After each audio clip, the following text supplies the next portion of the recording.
के लिए भी नहीं है। भाई भारत ने तो कभी कहा ही नहीं कि हमारे लिए ऑप्शन नहीं है। वो तो हमेशा जंग की बातें करते हैं, और वो तो यहाँ तक भी उनका तो सारा इस वक्त डॉक्ट्रिन यही बन रहा है कि किस तरीके से एक फौरी जो है एक्शन लिया जाए, 48-72 घंटों में कंट्रोल किया जाए और पाकिस्तान को मौका ही ना दिया जाए कि वो। और ऑब्वियसली 3 बड़ी ताकतें उन्होंने जिक्र किया है कि वो इमर्ज हो रही हैं, एक चाइना, रूस और इंडिया, भारत। ये तीनों उनके ख्याल में ये अब एक नया दुनिया में सिस्टम बनने जा रहा है। जो इंडिया के साथ हमने आपसे कहा यार थोड़ी बहुत तजारत शुरू करो, कोई बात नहीं, हम आपके साथ हैं, थोड़ा बहुत फ्लैंक्स को कवर करें। तो हमने आपसे कहा, आपने हाँ किया और फिर आपने यू टर्न ले लिया और आपने नहीं किया। वहां हम कह रहे थे कि जी हम नॉर्मलाइज करना चाह रहे हैं, हम जियो इकोनॉमिक्स करना चाह रहे हैं, और आपने ना नॉर्मलाइज किया और ना किया। और ये बात तो हमारी गवर्नमेंट कई बार से बोल चुकी है कि हम लेंगे। अभी कोई एग्रेसिव पोस्चर नहीं है, हालांकि मोदी गवर्नमेंट का पता भी नहीं लगता है किस दिन एग्रेसिव हो जाती है। तो वो हो सकता है कि एग्रेसिव होगी, तो फिर उसके बाद फिर तो पाकिस्तान के बस का नहीं होगा संभालना। तो अभी अभी आपने बोला है ना कि पता नहीं चलता है हुकूमत का, तो ये आपने बिल्कुल धमकी देती है। बिल्कुल सही मैम, मैं ये बात ऑन रिकॉर्ड्स बोल रहा हूँ कि मोदी गवर्नमेंट जिस दिन एग्रेसिव होगी पाकिस्तान संभालने। देखिए, चाइना को वर्ल्ड पावर बनने के लिए एशिया में सुपर पावर बनने की जरूरत है। भारत के होते हुए चाइना सुपर पावर एशिया में नहीं बन सकता। अगर एशियन पावर नहीं बन सकता, ग्लोबल पावर तो वो बन ही नहीं सकता। और अमेरिका का भी बेस्ट बेट इंडिया है। अब एक ही ताकत है एशिया में जो चाइना को रोक सकती है, वो है इंडिया। ये अमेरिका अच्छी तरह से जानता है। ये बताइए कि इंडिया यूएस के साथ तकरीबन $3 बिलियन की डील कर रहा है ड्रोन्स में।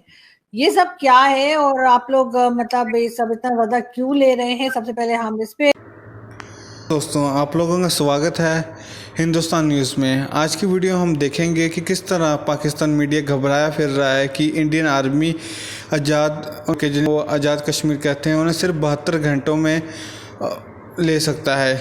चलिए आज की इंटरेस्टिंग वीडियो को शुरू करते हैं और सब्सक्राइब कीजिए मेरे चैनल को। कभी कहा ही नहीं कि हमारे लिए ऑप्शन नहीं है।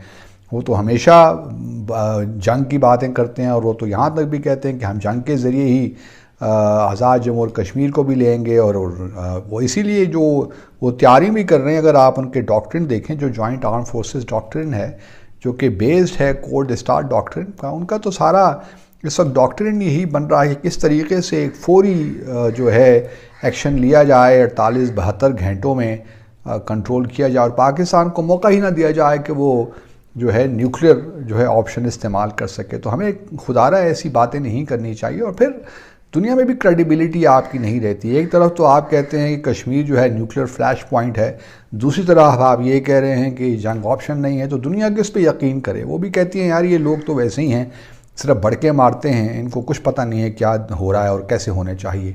तो मेरी इस्तिता यही है वज़ीर आज़म से कि हम जानते हैं कि भारत S-400 पे भी, और जो ऑयल उसने मंगवाया इंपोर्ट किया रूस से, तो अमेरिका इस वक्त किसी मूड में नहीं है कि वो भारत पे सैंक्शंस लगाए, काटसा की countering American adversaries through sanctions act के तहत। तो वो और भारत को मालूम है कि इस वक्त भारत का एक क्लाउड है और वेस्टर्न दुनिया अफोर्ड नहीं कर सकती। और सच्ची बात तो ये है कि इस वक्त यूरोप ख़ुद भी इंपोर्ट कर रहा है ऑयल भी और गैस भी, तो अभी कुछ वक्त लगेगा फेज़ आउट करने में। तो इस वक्त जो मामलात हैं वो इतने उलझे हुए हैं कि मेरा नहीं ख्याल कि इस वक्त अमेरिका या बाकी मगरबी दुनिया की कोई इस वक्त वो कैपेसिटी है कि वो भारत पे इस किस्म की सैंक्शंस लगाएं। एक और बड़ी इंटरेस्टिंग चीज़ सामने आई पिछले दिनों दोस्तों के जो फ्रांसीसी सदर हैं उन्होंने मिस्टर मैक्रोन, उन्होंने और ऑब्वियसली 3 बड़ी ताकतें उन्होंने जिक्र किया है कि वो इमर्ज हो रही हैं, एक चाइना, रूस और इंडिया, भारत। ये तीनों उनके ख्याल में ये अब एक नया दुनिया में सिस्टम बनने जा रहा है जो क्या। और ये बात तो हमारी गवर्नमेंट कई बार से बोल चुकी है कि हम लेंगे। अभी कोई एग्रेसिव पोस्चर नहीं है, हालांकि मोदी गवर्नमेंट का पता भी नहीं लगता है किस दिन एग्रेसिव हो जाती है। तो वो हो सकता है कि एग्रेसिव होगी, तो फिर उसके बाद फिर तो पाकिस्तान के बस का नहीं होगा संभालना। तो अभी अभी आपने बोला है ना कि पता नहीं चलता है हुकूमत का, तो ये आपने धमकी देती है। बिल्कुल सही मैम, मैं ये बात ऑन रिकॉर्ड्स बोल रहा हूँ कि मोदी गवर्नमेंट जिस दिन एग्रेसिव होगी पाकिस्तान संभाल नहीं पाएगा उसको, उस दिन वो पीए के लेके रहेगी। ये आप फिर से मुझसे बुलवा लीजिए, I will repeat it at least 100 times लेकिन मोदी गवर्नमेंट अभी इस मूड में नहीं है, बिल्कुल सच है, क्योंकि हमने 1971 के बाद पहली बार देखा है कि इंडियन प्लेन्स ने बॉर्डर क्रॉस किया, एलओसी नहीं, बॉर्डर क्रॉस किया और पाकिस्तान में जाकर के अटैक करके आए। तो ये एक बहुत एग्रेसिव पोस्चर था और मोदी गवर्नमेंट कर सकती है इसमें कोई, कि पाकिस्तान ऑक्यूपाइड कश्मीर हमारा पार्ट है और वो हम लेके रहेंगे। इंडिया की जो लॉन्ग स्टैंडिंग पॉलिसी है, हमारा स्टैंड उससे ऊपर जो इंस्ट्रूमेंट ऑफ एक्सेशन है उसमें पूरे जम्मू और कश्मीर की बात है।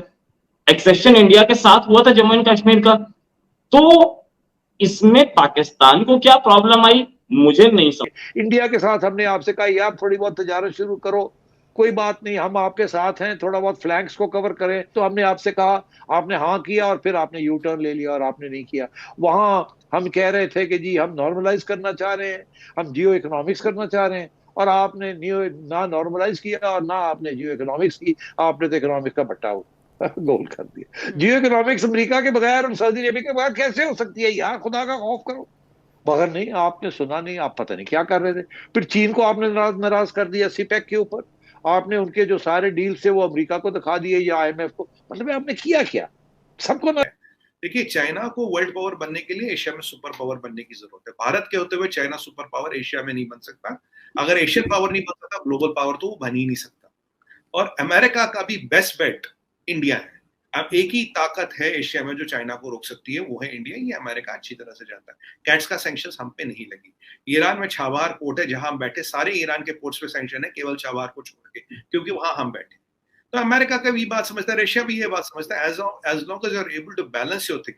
आज देखिए, आज हमारी स्ट्रेटजी का मानना है और हमारी एयरफोर्स की लीडरशिप का कहना है, इसीलिए हम आज जहाज कम होने के बावजूद भी चाइना से ऊपर रैंक है। नंबर 3 रैंकिंग आ गई हमारी, most authentic ranking of world में।